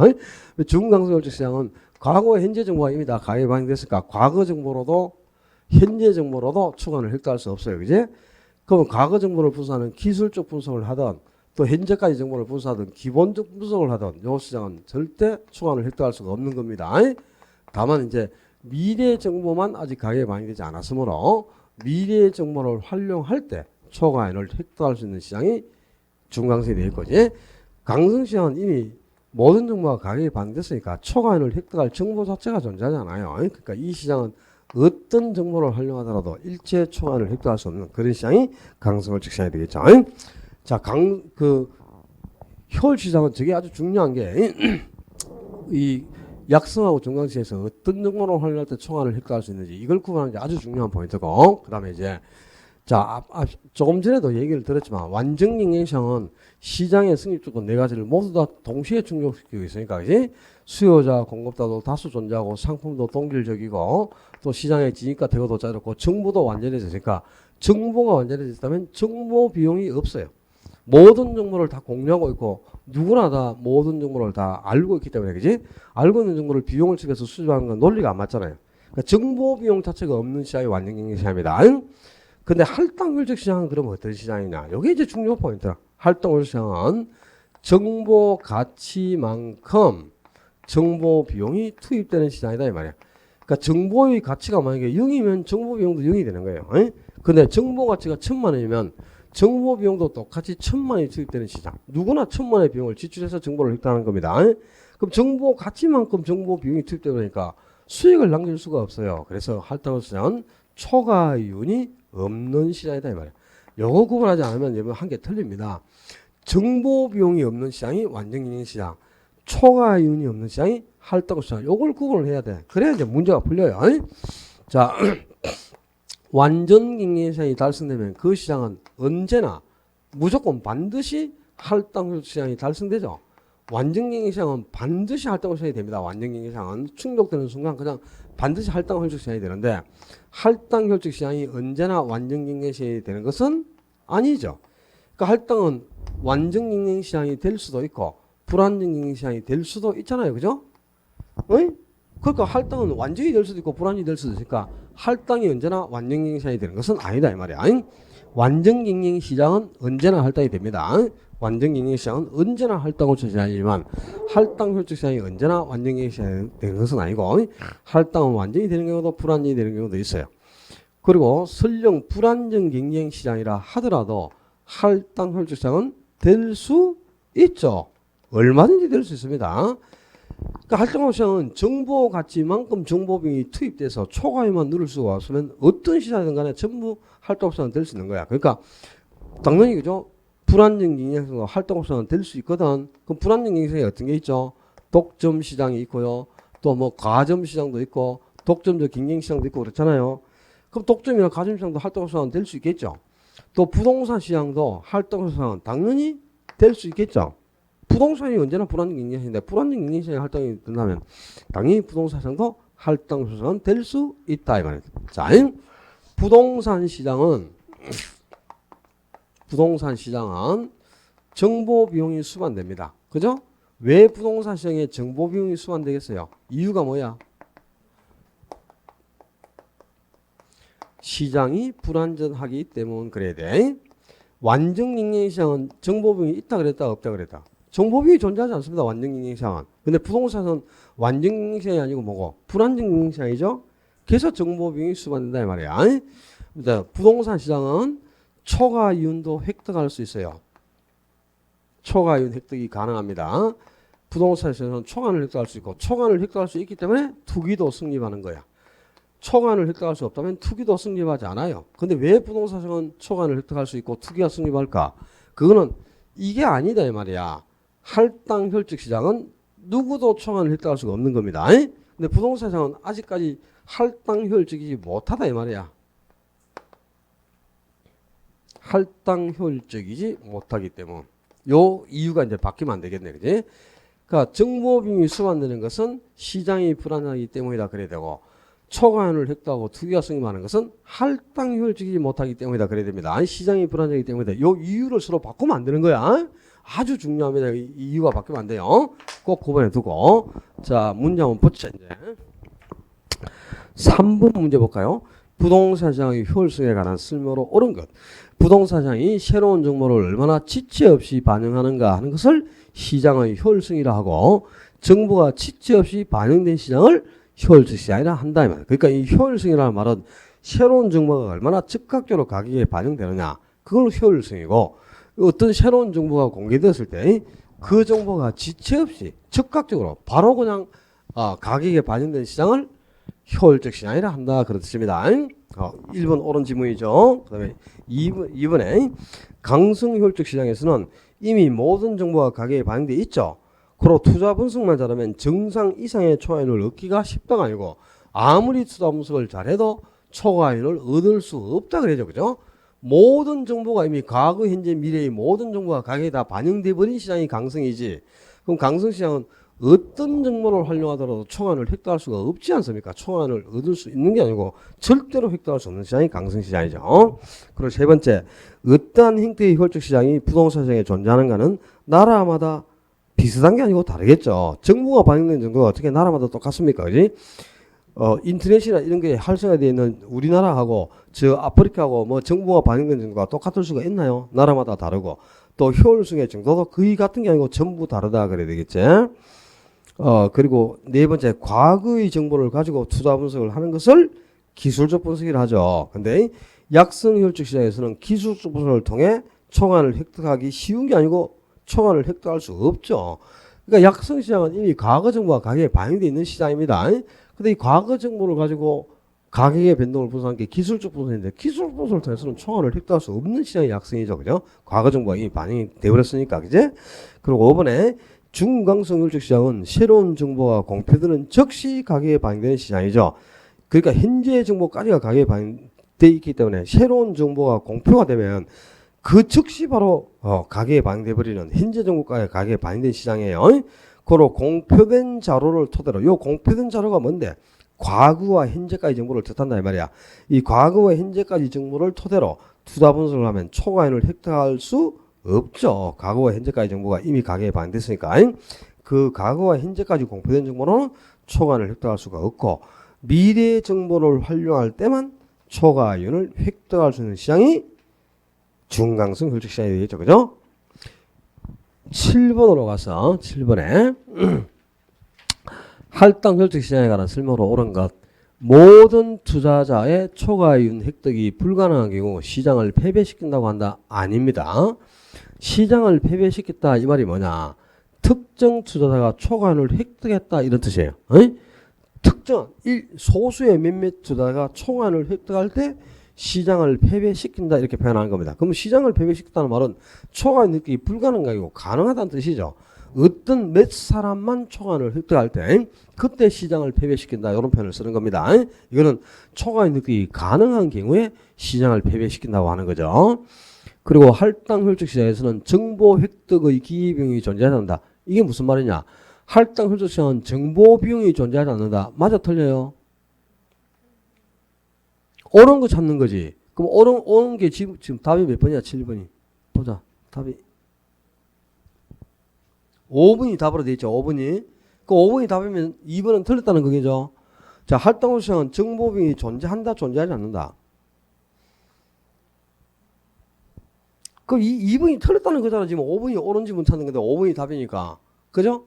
그럼 할당 효적 시장은 정보 비용이 존재한다, 안 한다? 존재할 수도 있고 안 할 수도 있으니까 틀렸단 말이야. 존재하지 않는다 그랬으니까. 존재할 수도 있고 안 할 수도 있어. 정보비용이 존재할 수도 있고 안 할 수도 있습니다. 그래서 틀렸죠. 존재하지 않는다 그러면 안 되지. 존재할 수도 있다 이 말이야. 자, 여러분이 이런 게 이제 어려운 거야. 그지? 설명을 듣고도 들을 때는 대충 알 것 같았는데 문제가 나오면 이런 게 어렵죠. 자, 완전 경쟁시장은 언제나 할당을 시장이 된다 그랬죠. 근데 할당이 언제나 완전히 되는 것은 아니다 그랬지. 근데 완전경쟁시장은 어떤 시장? 정보비용이 존재하지 않는 시장이 완전경쟁시장이야. 완전경쟁시장만 되면 정보비용이 존재하지 않습니다. 그러니까 완전경쟁시장은 정보비용이 존재한다. 그건 맞죠. 근데 불안전경쟁시장은 정보비용이 존재하죠. 요 약성이나 중강성시장 이런 시장이 불안전경쟁시장이잖아. 이 강성혈적 시장은 완전경쟁시장에 가장 부합되어 있고 그죠? 모든 정보가 가격에 반영되어 있으니까. 근데 약성이나 중강성처럼 이렇게 정보가 우수한 정보가 남아있으면 이런 정보를 획득할 때 초안을 획득할 수 있잖아요. 정보비용이 수반되는 시장이죠. 근데 할당 효적 시장은 언제나 완전히 되는 것은 아니라 그랬지. 완전은 언제나 할당이 됩니다. 완전 경쟁 시장이면 정보비용이 없어요. 근데 할당이 언제나 완전히 되는 것은 아니라 그랬죠. 그럼 할당 효적 시장은 완전 경쟁 시장일 수도 불완전 경쟁 시장이 될 수도 있잖아요. 완전 경쟁 시장이 된다면 정보비용이 존재하지 않겠죠. 근데 불완전 경쟁 시장이 되면 정보비용이 존재하잖아요. 그 정보비용이 존재할 수도 있고 존재하지 않을 수도 있다 말이야. 아니? 알겠죠? 자, 할당 시장은 무슨 시장이라고 했나 봐라. 정보 가치만큼 정보비용이 투입돼서 누구도 초과를 획득할 수 없는 시장이라고 했죠. 그럼 봐. 정보의 가치가 0이다. 정보 가치가 0이면 정보비용도 0이 되죠. 그때는 정보비용이 존재하지 않았죠. 근데 정보의 가치가 1억이라. 그럼 정보비용도 1억이 다 들어가는 거야. 그럼 1억만큼 정보비용이 존재하잖아요. 그죠? 그러니까 정보비용이 존재할 수도 있고 존재하지 않을 수도 있다. 정보비용이 존재하지 않는다 그러면 안 돼요. 정보 가치만큼 정보비용이 있으니까 정보비용이 당연히 들어가는 겁니다. 정보의 가치가 1,000,000원이면 모든 투자가 1,000,000원의 비용을 지출해서 정보를 획득하는 시장이 할당원 시장이에요. 그러니까 당연히 정보비용이 존재할 수 있죠. 존재하지 않는 게 아니고 있을 수도 있고 없을 수도 있는 겁니다. 그래서 틀린 지문이고요. 세 번째, 다른 투자자보다 저렴한 비용으로 정보 획득이 가능한 경우 정상이윤을 얻을 수가 있는 게 아니고, 자, 정보의 가치가 1,000,000원인데 어떤 투자자가 600만 원의 비용을 투입해서 정보를 획득하면 400만 원만큼 값싸게 정보를 획득했죠. 그럼 그 400만 원 차익이 뭐가 됩니까? 초과이죠. 그게 정상이윤이 아니고. 정상이윤은 내가 투자한 비용, 그게 정상이윤이고, 정상이윤을 초과해서 당긴 이익은 초과이윤이 되는 겁니다. 그러면 부동산 시장에서 투기의 발생 및 초과이윤 획득이 가능한 것은 시장이 불안정이기 때문이다. 요거 조심하라니까. 그 투기가 성립하고 초과이윤을 획득할 수 있는 이유는 시장이 불안정이기 때문이 아니고 할당 효율적이지 못하기 때문이다 그래야 됩니다. 할당 효율적 시장은 누구도 초과이윤을 획득할 수 없어요. 근데 부동산 시장은 초과이윤을 획득하잖아요. 그건 아직 할당 효율적이지 못하기 때문이다 이 말이야. 그 다음에 또 5번에 정보 획득 비용과 정보 가치가 동일하다면 불완전 시장이라도 할당 효율성이 달성된다. 그렇습니다. 이 할당 효율성은 정보 가치만큼 정보비용이 투입돼서 초과이만 획득할 수 없다면 어떤 시장이라도 할당 효율성은 될 수 있어요. 그래서 부동산 시장도 할당 효율성은 될 수 있고, 뭐 독점 시장도 얼마든지 할당 효율성은 될 수 있죠. 자, 8번부터가 이제 정보 가치를 계산한 문제인데, 이 정보 가치 계산은 3년에 한 문제 걸로 나온다. 3년에 한 문제 시험에 나오는 거니까 이 요령을 습득해야 되겠죠. 8번에 1년 후 신역사가 들어선다는 정보가 있다. 이 정보의 현재 가치, 정보의 가치를 구하는 건데, 역세권 인근에 일가구 토지가 있고 역세권 개발 계획에 따라 1년 후 신역사가 들어설 가능성이 40%인데 만약에 1년 후에 이 토지에 신역사가 들어서면 토지 가격은 8억 8천, 들어서지 않으면 6억 6천만 원이다. 요구 수익률이 10%할 때 정보 가치를 구하라. 몇 년 후라 그랬어요? 1년 후입니다. 1년 후. 1년 후에 이 토지에 신역사가 들어설 수도 있고 들어서지 않을 수도 있어. 들어서면 얼마? 8억 8천만 원이 되고, 이 토지에 신역사가 들어서지 않으면 6억 6천만 원이 됩니다. 근데 들어설 확률이 몇 프로라 그랬어? 40%라 그랬나? 40% 정도다. 그러면 안 들어설 확률은 60%가 되겠죠. 그리고 요구 수익률은 10%로 대부분 주어집니다. 자, 기간은 대부분 여기 1년 후가 나오는데 최근에 29회 때 여기 2년으로 처음 한번 나왔어요. 정보가치 계산한 문제는 3년에 한 문제 나옵니다. 근데 29회 때 나왔다. 여기 29회 때 나왔는데 요걸 처음으로 2년 후를 한번 냈어요. 2년 후를. 그다음에 요구수는 이게 10%가 나올 수도 있고 50, 뭐 20%가 될 수도 있고요. 확률은 50대 50 줄 수 있고 요걸 70% 주면 요거는 30% 되고 요게 90%면 이건 10%가 되고 그렇겠죠. 이렇게 확률을 줍니다. 원래 정보가치는 확실한 상태의 현재 가치에서 불확실한 상태의 현재 가치를 뺀 차액이 정보가치라. 그럼 정보가치를 구하려면요. 일단 확실한 상태의 현재 가치를 한번 계산하고 또 불확실한 상태의 현재 가치를 또 계산하고 그렇게 해가지고 각각 구한 다음 확실한 상태의 현재 가치에서 불확실한 상태의 현재 가치를 빼야 그 차액이 정보가치가 되거든요. 그러면 현재 가치를 두 번 계산해야 되죠. 복잡하니까 한 번에 계산을 줄이는 방법이 있어. 일단 정보가치를 계산할 때는 요 확률을 곱해서 금액을 계산해 놔야 돼. 이 확률을 곱해서 구해진 가격이 1년 후 불확실한 상태의 가격이라. 확실한 상태는 요거잖아. 그죠? 이거 확실한 상태 이게 1년 후죠. 1년 후에 요 금액이 된다 할지라도 확실하게 개발이 되면 확실한 상태의 1년 후 가격이 요거죠. 그럼 불확실한 거는 들었을 수도 있고 안 들었을 수도 있는 게 불확실한 거 아닙니까? 그지? 불확실한 상태의 가격 1년 후 가격을 구해봐. 요 8억 8천에 40% 곱하면 3억 5,200만 원. 6억 6천에 60% 곱하면 3억 9,600만 원이니까 요걸 합치니까 7억 4,800만 원이죠. 요 금액이 이제 1년 후에 신용사가 들었을 수도 있고 안 들었을 수도 있는 불확실한 상태의 1년 후 가격이야. 요거는 확실한 상태의 1년 후 가격이고. 그럼 이거는 1년 후 가격들이니까 요건 다 미래 가치죠. 그럼 이걸 현재 가치로 바꿔야 돼. 그러면 1년 후 8억 8천이 현재 얼마인가? 요걸 이제 현재 가치로 바꾸고 또 1년 후 7억 4,800이 현재 얼마인가? 요걸 또 현재 가치로 바꿔야죠. 그러면 요걸 현재 가치로 바꾼 게 확실한 상태의 현재 가치. 이걸 현재 가치로 바꾼 게 불확실한 상태의 현재 가치죠. 그럼 거기서 요 금에서 요걸 뺀 차액이 정보 가치니까 복잡하잖아. 현재 가치를 두 번 계산하니까. 그러지 말고 한 번에 계산하는 방법. 일단 요 확률을 곱해서 금액은 안 구하면 안 되죠. 그냥 그지? 뭐 불확실한 상태의 현재 가치를 구하려면 요걸 현재 가치화 시켜야 되니까 확률을 곱해서 금액을 구해라.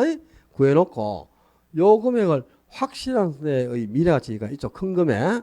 요 큰 금액에서 확률을 곱해서 나온 금액이 있죠. 요걸 빼. 요걸 빼고 그 다음에 이제 현재 가치화 시킬 때는 1 플러스 R의 N승분의 1로 나누는 거야. 1 플러스 R의 N승으로 나눠주면 돼요. 자, 큰 금액이 얼마? 8억 8천. 확률을 곱해서 나온 금액이 얼마? 7억 4,800. 요놈을 1 플러스 요구수율은 10%니까 0.1. 기간이, 요 N이 기간인데 1년이죠. 1성. 분모가 1.1이지? 1.1, 그죠? 그럼 8억 8천에서 7억 4,800 빼면 1억 3,200만 원이고, 요놈을 1.1로 나누니까 얼마? 1억 2천만 원이 된다. 그 말이네요. 정보 가치가. 자, 이걸 이제 원래는 요 금액에 1 플러스 R의 N승분의 1을 한번 곱해주고, 또 불확실한 상태에 요 금액에 1 플러스 R의 N승분의 1을 한번 곱해서 금액이 각각 나오죠. 그럼 거기서 계산돼 나온 금액에서 요걸 계산한 금액을 뺀 값이 요 값이 나와요. 이렇게 나누면, 그지? 근데 그러면 현재 가치를 두 번 계산하니까 이게 한 번으로 단축하는 방법이 이거라. 자, 확률을 곱해서 일단 금액을 계산해가지고 요 금액을 큰 금액에서 빼란 말이야. 그렇게 해서 차액이 나오면은 그 차액을 1 플러스 요구수인의 N수로 나눠줘요. 요구수인은 대부분 10%니까 1.1에 1년이면 1승이고 여기에 2년 후면 여기 2승이 되겠죠. 그 차이밖에 없어요. 한번 더 해봐. 안 어렵다. 이 훈련하면 충분히 이게 아주 쉽게 푸는 거니까 해보면 되겠죠. 당연히. 자, 9번에 다음과 같은 조건에서 개발 정보의 현재 가치, 정보의 가치를 구하라. 신도시로 개발될 가능성이 있는 지역의 인근에 일단의 토지가 있는데 1년 후 신도시로 개발이 되면 1억 200만 원이고 개발되지 않으면 8,400만 원이 될 것으로 예상된다. 투자자의 요구 수준은 20%고 신도시로 개발될 가능성을 60%를 줬습니다. 자, 요거는 지금 1년 후라 그랬죠. 1년 후에 신도시로 개발될 수 있고 안 될 수 있는데 개발이 되면 얼마고? 1억 200만 원이 되고 개발이 안 되면 8,400만 원이 된다 그랬죠. 그지? 요구 수익률은 20%가 나왔네. 이 10%가 아니고, 그죠? 그럼 20%면 이제 여기에 여기에 0.2가 들어가야 되겠죠. 그죠? 그 다음에 개발 가능성이 몇 프로가 그랬노? 60%? 개발 가능성이 60%다. 그러면 개발이 안 될 가능성은 40%가 되겠지. 어떻게 하라 그랬노? 확률을 곱해서 일단 금액을 구해요. 그럼 1억 200이 될 확률이 60%니까 곱하면 2, 60이니까 6,120만 원이 되겠죠. 요거는. 그럼 요거는 8,400에 40% 곱하면 3, 4, 8, 32니까 4, 4, 16, 3,360만 원이네. 그지? 그럼 요 이제 확률을 곱해서 금액을 계산했지. 확률을 곱해서 금액 구했잖아. 그러면 이게 얼마? 9,480만 원 하는 게 나왔죠? 그지? 요 확률을 곱해서 금액을 구해가지고 요 금액을 뭐라 그랬어? 요 큰 금액에서 빼라 그랬지? 그럼 1억 200만 원에서 9,480만 원을 뺍니다. 차익이 얼마고? 720만 원이죠? 1억 200 마이너스 9,480만 원, 그죠? 요 금액을 1 플러스 요구 순위이 몇 프로고? 20%가 0.2고, 기간은 1년이니까 1승이죠? 그 분모가 이제 요구 순위 10%에서 20% 나니까 1.2가 된 거다. 720만 원을 1.2로 나누면 600만 원이네, 그지? 정보 가치는, 그죠? 하겠어? 못 하겠어? 할 때까지 하자. 10번에 정보 가지고 하는 건데, 이거는 이제 2년 후를 줬습니다. 요게 29회 기출 문제 아닙니까? 2년 후 그 복합 쇼핑몰 개발 계획이 있는데 개발될 확률이 50%고 2년 후에 개발이 되면 6억 500, 개발 안 되면 3억 250만 원이고, 그리고 요구 순위는 몇 프로? 10%라 그랬네. 자, 그럼 요거는 이제 2년 후가 나왔어. 1년이 아니고, 그죠? 처음으로 이제 우리 시험에 3년 전에 2년 후가 나왔는데, 복합 쇼핑몰이 개발될 수도 안 될 수 있는데, 개발이 되면 얼마고? 6억 500만 원. 개발이 안 되면 3억 250만 원이다 그랬어요. 개발될 확률이 50%다. 그럼 개발이 안 될 확률도 50%가 되겠죠. 그리고 요구 순위는 10%로 가정한다.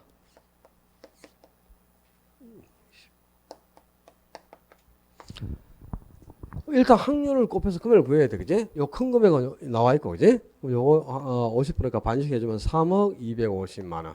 요거는 1억 5,125만 원. 두 개 합치니까 4억 5,375만 원이 나왔네.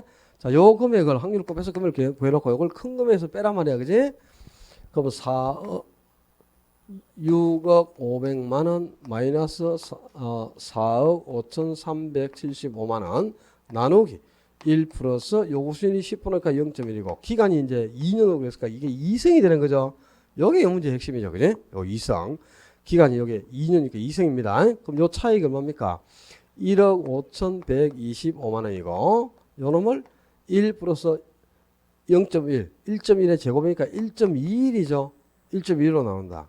그럼 1억 2,500만 원. 이렇게 정보가 제가 되네요. 자, 또 지금 똑같은 문제 세 문제 풀었다. 정보가치 구하라 그러면 일단 확률을 곱해서 금액을 계산해요. 확률을 곱해서 금액을 계산해놓고 요 금액을 어떻게 하라고? 큰 금액에서 빼라 이 말이야. 큰 금액에서 요 금액을 빼서 값이 나오면 그걸 1 플러스 요구 수준의 N수로 나눠주면 돼요. 보통 요구 수준은 10%가 나옵니다. 기간도 1승이 나오고. 근데 예외적으로 이렇게 요구 수준이 20%가 나오는 적도 있고 기간이 2년 후가 나오는 적도 있어요. 그럼 여기만 이제 20%면 0.1로 바꾸고 기간이 2년이면 여기에 2승으로 바꿔주면 되는 거죠. 유형이 똑같으니까 한 세 문제 풀면 이거 풀어야지, 그지? 쉬는 시간에 연습해서 풀고 입지 밑지드랑부터 칠판 닦고 쉬었다 합시다. 고생했습니다.